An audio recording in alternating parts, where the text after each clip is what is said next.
America में एक tip ने ट्रक ड्राइवर्स की किस्मत चमका दी। अमेरिकी गुलकारा टेलर स्विफ्ट ने ट्रक ड्राइवर्स को भारी टिप देकर सबको सट्टे में डाल दिया। मारूफ अमेरिकी गुलकारा टेलर स्विफ्ट ने अमेरिका में म्यूजिक टूर के दौरान अपने साजो सामान की बाहिफाजत मुंतकली पर ट्रक ड्राइवर्स को खुश होकर $5 मिलियन की टिप दे दी, जो कि पाकिस्तानी लगभग 1 अरब 43 करोड़ रुपए बनते हैं। हाल ही में अपने कॉन्सर्ट के साउंड सिस्टम की वजह से अमेरिका के शहर सीटल में 2.3 शिद्दत के ज़लज़ले की वजह बनने वाली टेलर स्विफ्ट एक मर्तबा फिर सुर्खियों का हिस्सा है, लेकिन इस बार वो गुलकारी के बजाय फराख दिली की वजह से खबरों की जीनत बनी हुई है। कॉन्सर्ट की शानदार कामयाबी के बाद गुलकारा ने 50 ट्रक ड्राइवर्स को $5 मिलियन का बोनस दिया। गैर मुल्की मीडिया के मुताबिक ट्रक ड्राइवर्स को बोनस देने के अलावा गुलकारा ने अपने बैंड के अराकीन, डांसर्स, लाइटिंग और साउंड टेक्नीशियंस और दीगर अमले को भी दिल खोल कर काफी रकम तोहफे में दी है।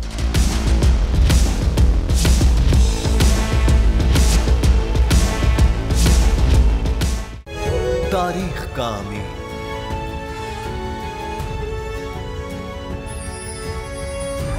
आजादी की अलामत,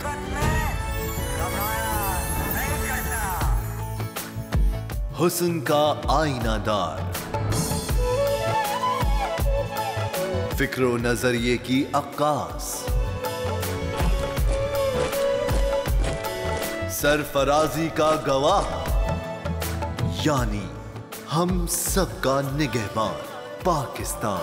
जिंदाबाद पाकिस्तान, पाकिस्तान।